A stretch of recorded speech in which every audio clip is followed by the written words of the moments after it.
Hello, my friends. This is day 59, and we're reading Numbers chapter 11 through Numbers chapter 13. And before we get into today's recap, I want to thank you for joining us in this video.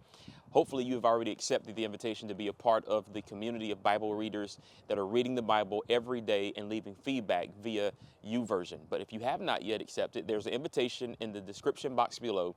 If you click that link, it'll take you directly to YouVersion, and you can join the community of readers who are reading every single day all across the country and leaving feedback on the things they are learning. So we'd love for you to be a part of the community, and we hope you are blessed as you leave feedback, and we know you'll be a blessing to us as you share what you're learning.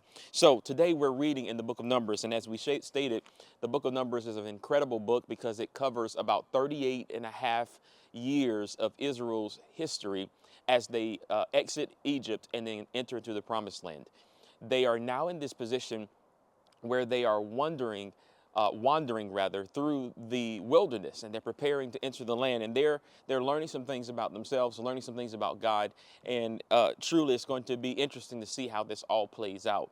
Now, in Numbers chapter 11, you can see that the tabernacle has been completed. God is seemingly ready to take Israel into this place of promise that they have been given, and he shows us that in chapter 11, instead of rejoicing and celebrating and preparing and walking in optimism, walking in conviction and belief of what God has already done, it shows us in chapter 11 that they are actually complaining. They are complaining to Moses, but God helps us understand it's not really about Moses. It's actually about God. There's this issue that they have about how they are being taken care of, and they are going on and on and on about things that that are happening, and they are discontent, and it's just a mess. And we're going to see that this is a bit of a habit for Israel. They tend to do this quite a bit, and this is going to be one of the reasons why they forfeit their interest into the promised land. It is indeed one of the reasons why it took so long for them to get there. When it should have taken about 40 days, it's going to ultimately take approximately 40 years. And this is a habit, this is a characteristic of Israel that we see over and over again. And it is one of the things that frustrates and upsets God the most. But what we see here is that as we continue on, there's still some development. There's still some process to how they are building themselves and preparing themselves for this land that they will inherit.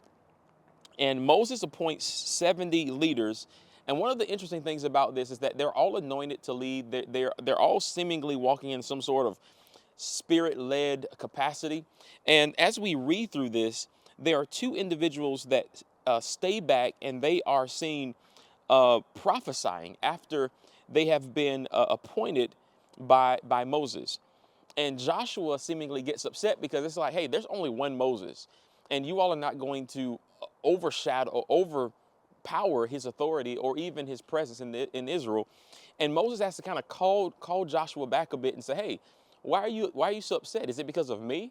In fact, he says in chapter 11, in verse 29, I wish that all the Lord's people were prophets and that the Lord would put his spirit upon them all.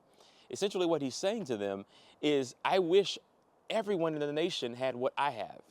And this is something that speaks to what God's intentions were from the very beginning for all of humanity, particularly for his people. And we see that this is ultimately fulfilled through Jesus Christ as he gives us his spirits, and he calls us all to be, if you will, prophets. That is, those who speak through the inspiration of God's presence, God's spirit in our life. This is what Joel has in mind whenever he says that the Lord will pour out his spirit upon all flesh and your sons and daughters will prophesy. It's not that they will foretell the future, but they will be given the words to speak on my behalf about the things that I declare in the world.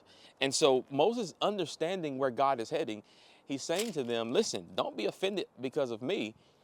Anticipate this for yourselves and for everyone else, in fact, the entire nation. All right? So we see things moving along. One of the most pivotal points in today's reading was Numbers chapter 13. Because in Numbers chapter 13, again, they're moving to inherit the land. And as they go towards this land, they have to scout it out. And it shows you the development of the nation. It shows you the organization, the literal acting of a nation, and not just a community of chosen people. This is an organized nation. They just happen to be under the leadership of God, right? A theocratic nation. And here they are, they're going there trying to see what the land looks like. And it is indeed everything that God said it would be, but they're intimidated. And they are so intimidated that they come back and they give a negative report, which is what we will read in chapter 14. So we'll see how this all plays out. And we'll see that this is one of the moments where you look back and you say to yourself, what in the world was I doing? What was I thinking? Why didn't I just trust God?